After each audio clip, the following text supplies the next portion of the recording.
যেটা video post করেছেন এটা কোন হাসপাতাল, কি পরিস্থিতি, কি হয়েছিল ওখানে? এটা হচ্ছে সোনামুখী হসপিটাল।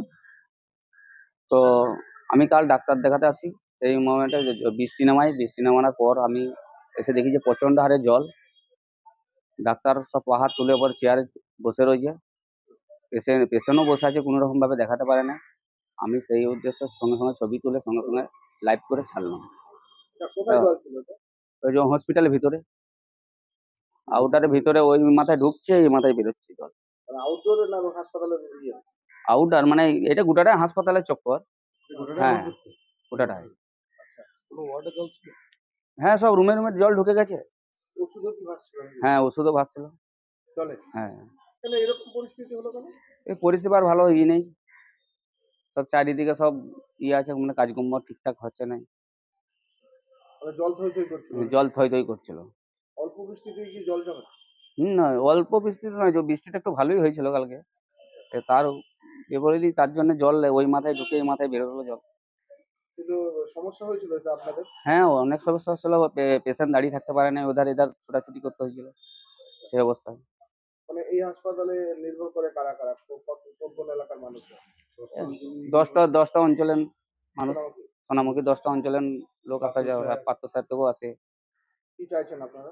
আমরা চাইছি যে পরিষেবা আরো ভালো হোক, মানে হাসপাতালে যেন জল না যাতে না জল আর না ঢোকে, মানুষ এসে যেন সবই পরিষেবা যেন ভালোভাবে পায়।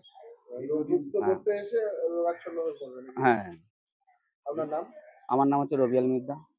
ভিডিওটা কি আপনি করেছেন? আমি নিজে করেছিলাম। কি করেন গতকালকে, কি হয়েছে? হাসপাতাল আবার এমনি অ্যাম্বুলেন্স আছে এখানে আড্ডা দিই।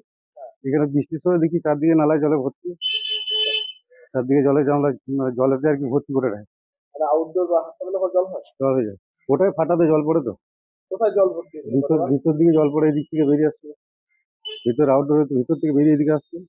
কি হয়েছে যখন জল ভর্তি ছিল, তখন কি পরিস্থিতি হয়েছিল? পেশেন্টরা দাঁড়াবার পজিশন নাই, জল পড়েছে চারদিকে, কতটুকু যাবে, অনেক পেশেন্ট সেখানে, এতটুকু জায়গার মধ্যে পেশেন্ট থাকবে কি করে? ওষুধপত্র কি দিয়েছে? হ্যাঁ, ওষুধপত্র বেরিয়েছে, রুমে সব জল ঢুকেছে। সেই ওষুধ নষ্ট হয়ে যাবে? হ্যাঁ, কিছু নষ্ট হয়ে যাবে। কেন এরকম জল ঢুকছে কেন? চারদিকে ফাটাফুটি, পরিষেবা ঠিক মতো নাই। ড্রেনগুলো সংস্কার? ড্রেন সংস্কার নাই তো, ড্রেনের যে অবরোধ।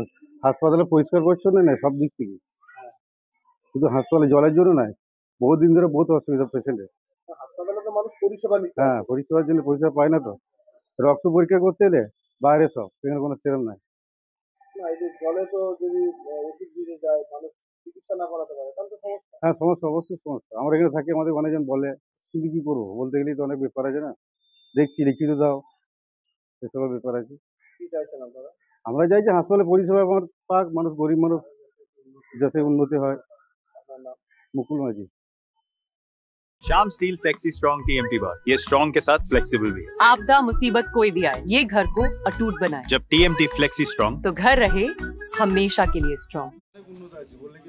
এখানে কোনো কিছুই নাই, ভালো করে ডাক্তার মতো ঠিক মতো পরিষেবা নেই, দু একটি ডাক্তার ভালো, বাকি সব দাঁতের ডাক্তার বসছে কোথায়, আউটডোরে।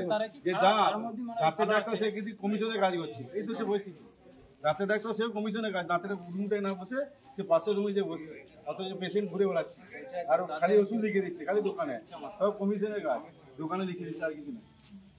ডাক্তার আবার ফোন করতে যাচ্ছে, যে যা পাচ্ছে করছে, বলতে গেলে বলছে লিখিত দাও, শুধু বলছে লিখিত দাও, কত লিখিত দেবো, আর লিখিত দিলে তো কাজ হচ্ছে না, এই হচ্ছে পরিস্থিতি। বলার কিছু নাই তো, বলতে গেলে অনেক ঝামেলা। আমরা 24 ঘন্টা গিয়ে থাকি হাসপাতালে, আজকে নয় 30 বছর আড্ডা মারছি, মানুষের গরিব মানুষের পাশে দাঁড়ায়, উপকার করি। আর এক্সরে না, কোনো হাসপাতালে কোনো এক্সরে বলতে কিছু নাই, 4 বছর পরে এগুলো হচ্ছে বাইরে থেকে, সিজি করতে হচ্ছে বাইরের থেকে, রক্ত পরীক্ষা সব বাইরে, অনেক কিছু পাওয়া যায় না। আর রক্ত পরীক্ষা লিখে দিচ্ছে, পার্সেন্টেজ একটা করে দিয়ে ডাক্তার যে হাত দিয়ে যে মানে দেখবে সেটা দেখে ডাক্তার পরিষেবাটা 2-3 জন ভালোই দেয়, এটা ফালতু বলে লাগে, কি করবো, করাই সবাই। কালকে হাসপাতালে ছিলেন আপনি? কি পরিস্থিতি ছিল হাসপাতালে? হাসপাতালে যখন জল হয় তখন খুব জল পড়ছিল, যখন আমরা বেডে রয়েছি বেডেও জল পড়ছিল। কে আছে? আদমি হাসপাতালে ভর্তি আছে? ছিল, আজকে ছুটি হয়েছে। কালকে বৃষ্টির সময় কি হয়েছে? বৃষ্টি পড়ছিল, যে বেডে থাকতে পারছিলাম না। হাসপাতালে ভেতরে জল হ্যাঁ ভিতরে জল, কতটা জল চলে আসছিল ভেতরে ভিতরে যেখানে পরিপরি করছে সেখানে জল দাঁড়িয়ে রয়েছে। কিভাবে ঢুকছে আসলে ভেতরে জল? ও পড়ছে, উপর থেকে জল পড়ছে। ওষুধ দিয়েছে ওষুধ আচ্ছা কিন্তু আপনারা তো পরিষেবা দিতে এসছেন এভাবে করে একটা সমস্যা দিশে ভালো হয় সেটা একটু দেখুন, লেগে ইয়ে করা। কি চাইছেন আপনারা কি চাইছেন? আমরা চাইছি এবারে যে জল পড়ছে এটা যেন বন্ধ হয়, করা হয়। সমস্যা হচ্ছে না, হ্যাঁ সমস্যা হচ্ছে, এবার সব লোকেরই পেশেন্ট এরকম অসুবিধা হচ্ছে। জল পড়ছিল তখন সমস্যা হচ্ছিল বলো? ওষুধ পালা সব ভিজে যাচ্ছে, এবার থলি থালা ব্যাগ আছে আর আছে, কাপড় চোপড় আছে, সব ভিজে যাচ্ছে বেডের মধ্যে। আপনার নাম আমার নাম সন্ধ্যা বাগদি। সন্ধ্যা বাগদি। ये स्टाइल का मामला है, फ्रंटलाइन